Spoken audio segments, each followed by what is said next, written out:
छापा चित्रकार दीपक कुमार डोंगरे की पैदाइश हरियाणा में एक साधारण परिवार में हुई और वहीं पे उन्होंने अपनी स्कूली पढ़ाई पूरी की। उसके बाद उन्होंने कुरुक्षेत्र यूनिवर्सिटी से चित्रकला में बैचलर डिग्री का अध्ययन किया और अपने गुरु और सीनियर से अच्छी तरह उन्हें चित्रकला के जितने भी बारीकियाँ थी उसमें अच्छी तरह अध्ययन करके अपने जहन में पूरी तरह डाल लिया। उसके बाद उन्होंने अपना रुख दिल्ली की ओर किया।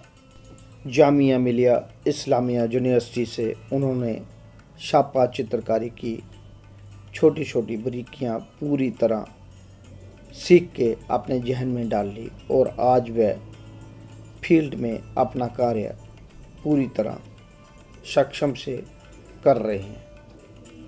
दीपक कुमार डोंगरे आज हमारे स्टूडियो में विराजमान हैं।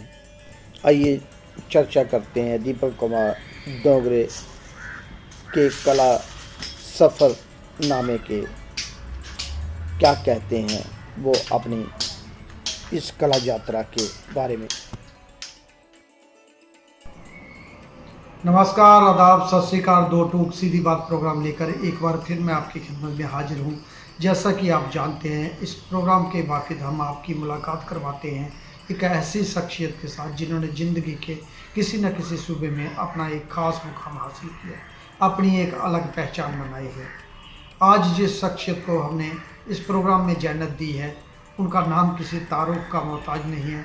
कला की दुनिया में इनके नाम को सभी जानते हैं। आज हमारे साथ बेहद ही ख़ास मेहमान, जाने माने छापा चित्रकार दीपक कुमार के रहने वाले हैं, हमारे स्टूडियो में विराजमान हैं। नमस्कार दीपक कुमार जी, दो टू सीधी बात प्रोग्राम में आपका स्वागत है। नमस्कार सर।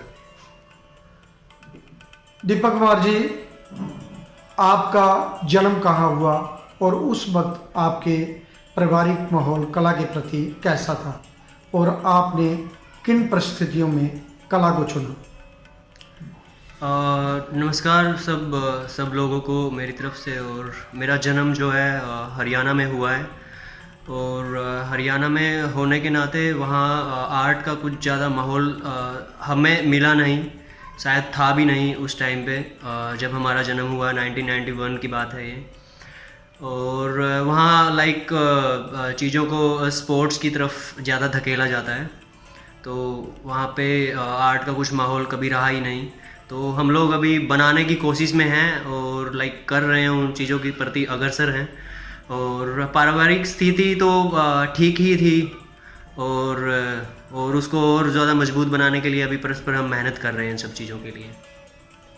दीपक कुमार जी, आपने BFA कहाँ से की और उस वक्त आपके गुरु कौन कौन से? हमारा बैचलर जो है 2009 में स्टार्ट हुआ था कुरुक्षेत्र यूनिवर्सिटी से और 2013 में हमने वहाँ से कंप्लीट कर लिया अपना बैचलर। गुरुजन जो हैं बहुत गाइडेंस मिला हमें, वहाँ से बहुत कुछ चीज़ें सीखने को मिली और हमेशा हमारे सीनियर्स जो हैं सीनियर्स का बहुत सपोर्ट रहा है हमारे साथ। हम हमेशा सीनियर को ही तवज्जो इसलिए देते हैं क्योंकि एक टीचर से ज़्यादा एक सीनियर अपने जूनियर को ज़्यादा चीज़ें सिखाता है हमेशा।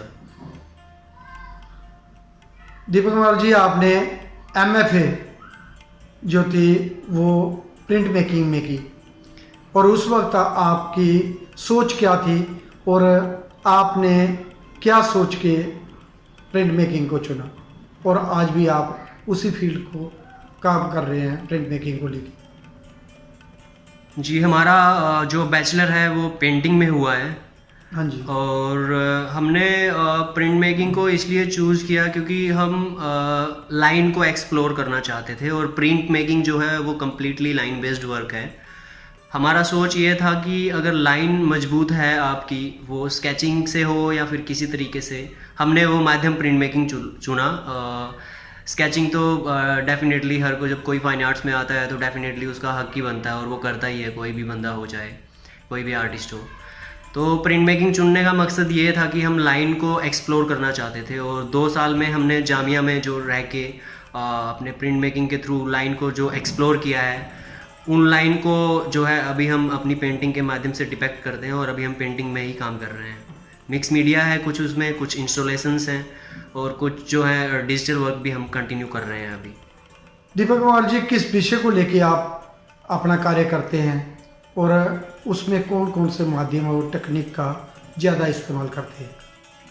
अभी हम जो है प्रोजेक्ट बेस्ड कुछ वर्क कर रहे हैं। जैसे अभी हमारा कुछ काम चल रहा है गढ़ी स्टूडियोज़ के ऊपर, हम एक रिसर्च कर रहे हैं और गढ़ी के प्रांगण को ही अपनी पेंटिंग में और यहाँ के बिहेव को, यहाँ के आर्टिस्टों को अपनी पेंटिंग के थ्रू डिपेक्ट कर रहे हैं। हमने इसमें जो है यहाँ की फोटोग्राफ्स क्लिक किए हैं, यहाँ का कुछ लोगों का जितना भी वातावरण है, जहाँ का जो जी। नेचर है उसके जी। साथ, हाँ, यहाँ के लोगों के बिहेव, नेचर के साथ बिहेव, यहाँ का ट्रीटमेंट कि हम यहाँ पे आके क्या सोचते हैं जो यहाँ से निकल के नहीं सोच पाते हैं।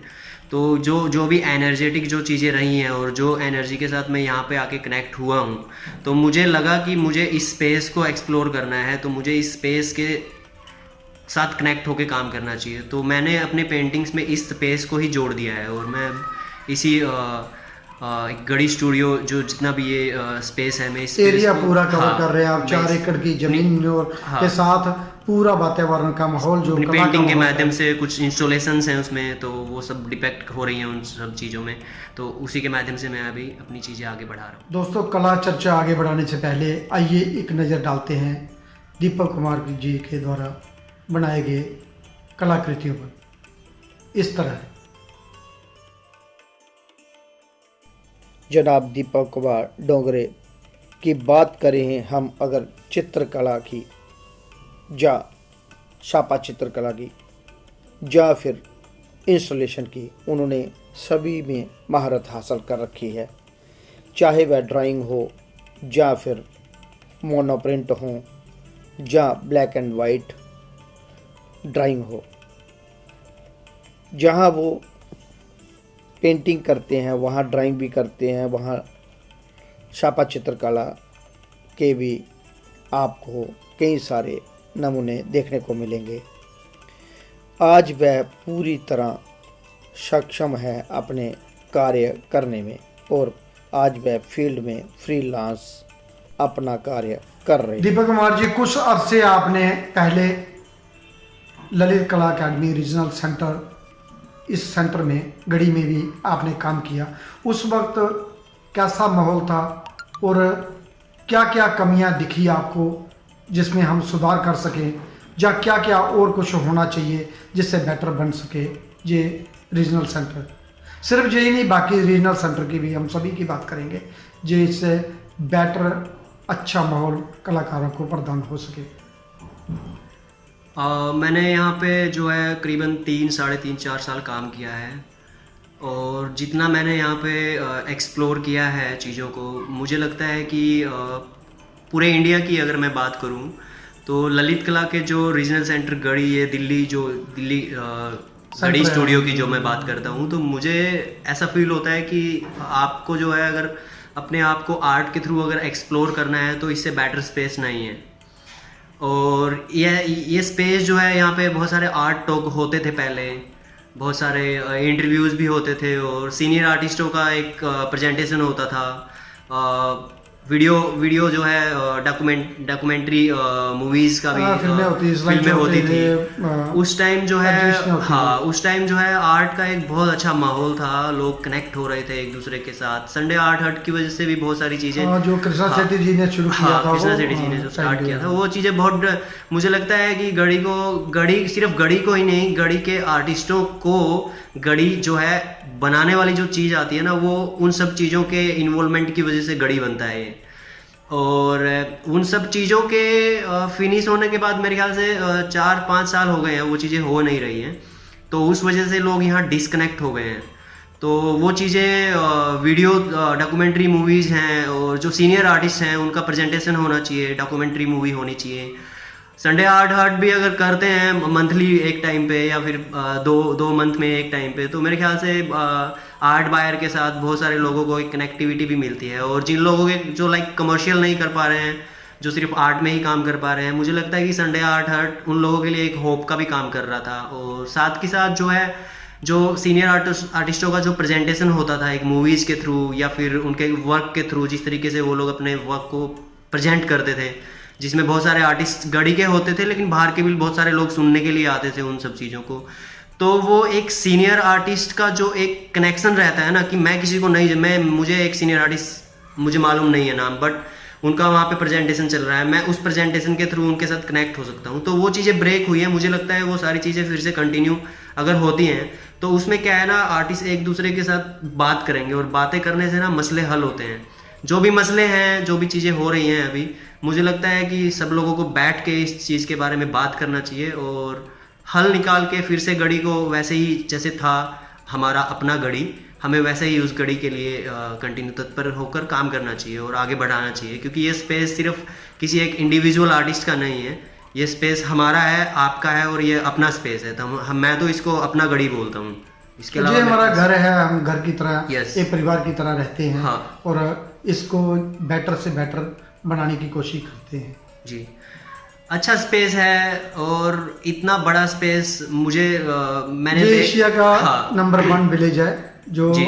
शंकु चौधरी जी ने इसको बनाया था। और आज भी कई सीनियर कलाकार जहाँ कार्य कर रहे हैं। संकुदा का भी नाम आता है, तो लाइक संकुदा को भी कुछ कंट्रीब्यूशन हम सब आर्टिस्टों की तरफ से होना चाहिए। ये मंथली ईयरली तो हम कर ही सकते हैं ना, सारे लोग ईयरली हम करते हैं ना? उनका बर्थडे मनाते हैं। लेकिन अभी कोरोना की थोड़ा वजह से कुछ क्लोज हो गई हैं चीज़ें। मुझे लगता है कि एक ऐसा आदमी जिन्होंने जिनकी वजह से आज हम यहाँ पे बैठ के अपनी आर्ट को कंटिन्यू कर रहे हैं, तो उस इंसान को, उस एक कलाकार को अगर हम कंट्रीब्यूशन अपने लाइक थोड़ा सा टाइम दे सकते हैं, तो ये अब वो है नहीं तो हम खाली टाइम दे के उनको याद कर सकते हैं। तो ये हमारे आर्ट और हमारे आर्टिस्ट होने का जो एक भाव है ना, वो मुझे लगता है जिंदा रहेगा अगर हम उन सब चीज़ों को ध्यान में रखते हैं। तो दीपक कुमार जी जैसे ललित कला अकेडमी है, साहित्य कला अकेडमी है, मॉडर्न आर्ट गैलरी है, ये संस्थाएं पूरी आर्ट को प्रमोट करती हैं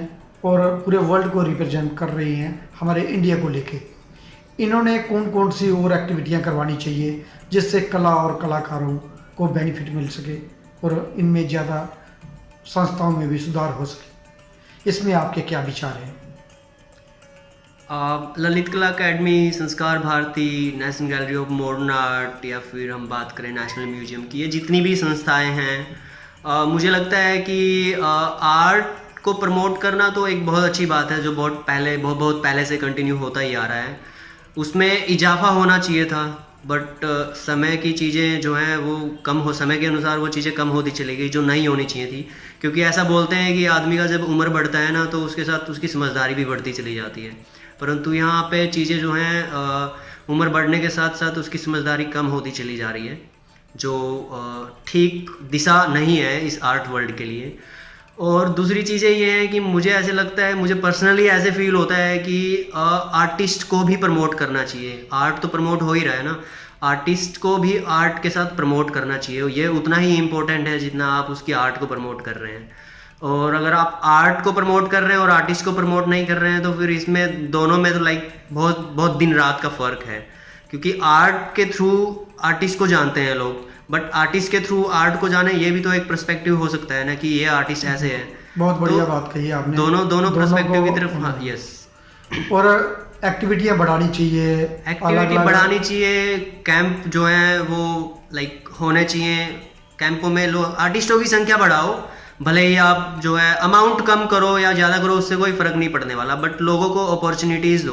क्योंकि लोग अभी कोविड के बाद से बैठे हुए हैं, उनके पास लाइक बहुत सारे लोग ऐसे हैं जिनके पास अभी अमाउंट नहीं है काम करने के लिए, जो खाली कमर्शियल भी नहीं कर पा रहे हैं, जिनको कमर्शियल पूरी कमर तोड़ दी है तो आर्ट फील्ड की। इन सब चीज़ों को देखते हुए मुझे लगता है कि ललित कला अकेडमी को भी ध्यान देना चाहिए, और national Gallery of Modern art इतना बड़ा प्लेटफॉर्म है, उसको एटलीस्ट फिर से जो आर्ट खरीदता था, वो जो कंटेम्प्रेरी आर्टिस्ट वाला, उसको परचेजिंग वाला जो एक प्रोसेस था, फिर से स्टार्ट करना चाहिए। वो स्टार्ट इसलिए करना चाहिए क्योंकि वो एक हेल्प हो जाएगा उन आर्टिस्टों के लिए जो भी स्ट्रगलिंग है या फिर बहुत टाइम से कंटिन्यू जॉब नहीं कर रहे हैं, कंटिन्यू काम कर रहे हैं, सिर्फ काम ही कर रहे हैं, वो भूखे प्यासे रह के जैसे मर्जी काम कर रहे हैं, बट वो काम कर रहे हैं। उन सब चीज़ों की तरफ ध्यान देना चाहिए इन सब संस्थाओं को। दीपक कुमार जी, अब तक आपने कौन कौन सी उपलब्धियां हासिल की, जैसे स्कॉलरशिप, फेलोशिप, प्रदर्शनियां, जहाँ किन किन स्थानों पे आपने कला की संस्थाओं के साथ कार्य किया, जरा उनके बारे में थोड़ा बताइए। जी, मेरा अभी काफ़ी टाइम से काफ़ी टाइम मैं गढ़ी में था। गढ़ी से जाने के बाद या गढ़ी में होने के बावजूद मैं काफ़ी जगह अप्लाई करता था, जैसे स्कॉलरशिप वगैरह, फेलोशिप वगैरह, मिनिस्ट्री वगैरह का किया है, फिर रेजिडेंसी वगैरह किया है, अप्लाई किया था काफ़ी जगह पे। होता है कहीं कहीं जाना होता है, कहीं कहीं नहीं जाना होता। वो चीज़ें तो हमेशा हर किसी इंसान के साथ जुड़ी होती हैं कि मिल गया है इस बार तो इस बार नहीं मिला है। तो हर आर्टिस्ट को अप्लाई करना चाहिए, अप्लाई मस्ट है, ताकि आप लोगों को काम दिखे हर जगह पे। और ये चीज़ें बहुत ज़रूरी हैं कि आप अपना काम कहीं पे भेज रहे हैं, आपका होना या ना होना वो डिपेंड नहीं करता है, बट आपका काम दो हाँ, लोग वो देख रहे जूरी हैं। पे डिपेंड करता है, जूरी कौन है, कैसे है, जी, उसको लेकिन क्या पसंद हाँ, है। होना या ना होना वो डिपेंड नहीं करता, बट आपका काम दो लोगों की नज़रों में आ रहा है तो वो इम्पोर्टेंट है। आपको उसके लिए काम करना चाहिए। कोई अवार्ड के लिए बेसिकली ऐसे नहीं होता है कि मुझे सिर्फ अवार्ड के लिए काम करना है। आप जो है आप काम कीजिए, अपने लिए काम कीजिए, आपका जो सब्जेक्ट है उस सब्जेक्ट के लिए काम कीजिए। बाकी तो चीज़ें अगर आप सच्चे दिल से जुड़े हुए हैं तो डेफिनेटली चीज़ें जुड़ती ही चली जाएंगी आपके साथ। और हाल ही में दीपक जी आपने आउटडोर बहुत सारे काम किए, बाहर भी गए, विदेश में भी गए, देश में भी आप अलग अलग जगह प्रोजेक्ट वर्क काम कर रहे हैं जी, उसमें। और जो कार्य में आपको एक्सपीरियंस हुआ उसके बारे में थोड़ा बताइए। बाहर जो काम किए या फिर जो मैं कमर्शियल काम कर रहा हूँ, तो वो स्केल जो है आर्टवर्क्स का जो स्केल है वो स्केल थोड़ा बड़ा साइज़ का रहता है। क्योंकि मुझे ऐसे लगता है कि एक आर्टिस्ट को अगर अपने कैनवस पे कुछ एक्सप्लोर करना है तो लाइक ब्रश का जो साइज़ होता है ना, ब्रश किस तरीके से आप यूटिलाइज कर रहे हैं, किस तरीके से आप चला रहे हैं ब्रश को, तो मैं काम करता हूँ कॉमर्शियली ताकि मेरा हैंडलिंग जो है वो बड़े काम के लिए रहे। मेरा खुल सके ज़्यादा। यस, मेरा कोई मकसद नहीं रहता उसके पीछे कि मुझे इतना अर्निंग करना है, मुझे खाली बड़ा वो काम भी जरूरी है, नहीं अगर होता तो अच्छी बात है, इसमें प्रॉब्लम क्या है। नहीं, प्रॉब्लम नहीं है, बट मेरा जो मेन मोटिव रहता है, इसलिए शायद चीज़ें एक्सप्लोर हो रही हैं और शायद कंटिन्यू चीज़ें बढ़ रही हैं। अगर मेरे मन में सिर्फ बैठ ही जाएगा कि मुझे पैसा कमाना अपनी आर्ट के थ्रू, सोचो मैं अगर पेंटिंग भी कर रहा हूँ तो मैं सोचूं मुझे पेंटिंग से पैसा कमाना है, तो शायद मैं वो उसमें भाव या फिर वो इमोशंस नहीं आ पाएंगे वो स्ट्रोक में। तो आई डोंट वांट कि वो चीज़ें इसमें इन्वॉल्व हो जाएं। तो इसलिए मैं जो भी करता हूँ अपना फ्री होके करता हूँ, अपना जुड़ के करता हूँ चीज़ों के साथ। वो हर आर्टिस्ट को करना चाहिए। जब तक उसका जुड़ाव किसी चीज़ के साथ नहीं रहेगा तो मुझे नहीं लगता वो चीज़ सक्सेस होगी। और लालच तो मन से निकाल ही देना चाहिए सबको, लालच नहीं होना चाहिए। कला के लिए करनी चाहिए। और यस, आप फील्ड का काम, प्रोजेक्ट वर्क उसके हिसाब से। डेफिनेटली बहुत बढ़िया बात कही आपने जी। फील्ड का काम फील्ड के हिसाब हो, अपना कार्य अपने घर के हिसाब। दीपक कुमार जी, कला के अतिरिक्त और कौन कौन सी ऐसी एक्टिविटियां हैं जो आप करते हैं, जैसे गाना हो, बजाना हो, जहाँ कुछ और इंस्ट्रूमेंट, जहाँ कोई और एक्टिविटियां जो आपको भाती है? पेंटिंग के अलावा मैं बहुत बार इधर यूट्यूब ही लाइक ज़्यादा प्रीफर करता हूँ हमेशा, जिसमें भरतनाट्यम वगैरह, कथक वगैरह मैं देखता रहता हूँ, जो मुझे अच्छा लगता है, जिसमें अपनी संस्कृति की एक झलक दिखती है आज के टाइम में। वैसे भी मॉडर्न टाइम में तो ये सब चीज़ें लाइक गायब सी हो गई हैं। तो मैं वही कभी कभी मंडी हाउस चला जाता हूँ, कभी कभी इधर नेशनल स्कूल ऑफ ड्रामा चला जाता हूँ। बहुत सारे थिएटर होते हैं, तो वो चीज़ें उनके साथ जुड़ के, वो चीज़ें देख के तो फिर मन में अपनी कला और संस्कृति के साथ जुड़े रहना चाहिए। हर आदमी को जुड़े रहना चाहिए, और वो जुड़ाव जो है आपके काम में भी दिखाई देता है फिर, जो बहुत इम्पोर्टेंट है। आप इंडिया में काम कर रहे हैं, बहुत अच्छी बात है। अगर आप इंडिया से बाहर कहीं जाते हैं तो आपकी संस्कृति आपके काम में दिखनी चाहिए कहीं ना कहीं, मुझे ऐसे लगता है। तो ये सारी चीज़ें हैं जो जोड़ के रखती हैं। अगर आप हवा में भी उड़ रहे हैं तो वो आपको जो है ज़मीन पे लेके आएंगी वापस। तो मुझे लगता है कि इन सब चीज़ों की तरफ ध्यान देना चाहिए। अकेडमी को भी कभी कभी प्रोग्राम करवाने चाहिए, भरतनाट्यम, कथक वगैरह, म्यूजिक वगैरह, डांस वगैरह, ये सब। वो साहित्य अकेडमी है, नाट्य अकेडमी है, NSG है, उधर होता है। कभी कभी ललित कला अकेडमी के साथ भी ये सारी चीज़ें कोलैबोरेशन में होनी चाहिए। आर्टिस्ट का काम सिर्फ पेंटिंग करना नहीं है, उसको लाइक जब हमारे प्रोग्राम होते हैं उसमें करते हैं। किसी चीज़ को किस तरीके से एनहेंस करना है, वो चीज़ें भी बहुत इंपॉर्टेंट है। हमेशा लाइक मैं कैनवस के आगे ही बैठा हूँ, सिर्फ मुझे पेंटिंग ही करनी है, तो उससे पेंटिंग नहीं होती है। एक्सप्लोर करना है, घूमना है, पढ़ना है, बहुत ज़रूरी हो गई है ये चीज़ें आज के टाइम में। दीपक कुमार जी, एक आखिरी सवाल, जो हमारे युवा दूर दराज इलाकों में बैठे हैं उनको आप क्या मैसेज देना चाहेंगे अपने कला के माध्यम से कि वो फील्ड में टिके रहें, या फील्ड में आने के लिए कौन कौन सी तैयारी उनको करनी चाहिए? सबसे मस्ट इम्पोर्टेंट जो बात है, आप कहीं भी हैं देश के कोने में या विदेश, कहीं भी संसार के किसी भी कोने में हैं, तो अगर आप आर्ट्स में हैं तो मुझे ऐसे लगता है कि सबसे पहला स्टेप जो है वो स्केचिंग है, जो कभी नहीं छोड़ना चाहिए, हमेशा कंटिन्यू रखना चाहिए। आप कम करो ज़्यादा करो वो मैटर नहीं करता, लेकिन आपको एक स्केच 2 स्केच दिन में, अगर आप नहीं कर पा रहे हैं तो 1-2 स्केच तो एटलीस्ट आपको करना ही चाहिए। और प्लीज़ बुक के अंदर से स्केचिंग मत करो, है ना, लाइव करो। जो भी आ रहा है नहीं आ रहा है लाइव करो। लाइव जो सिखाता है वो बुक नहीं सिखाएगी, क्योंकि जो स्ट्रोक आपने सामने देख के मार दिया ना, वो बुक में देख के आप वो स्ट्रोक नहीं मार सकते हैं।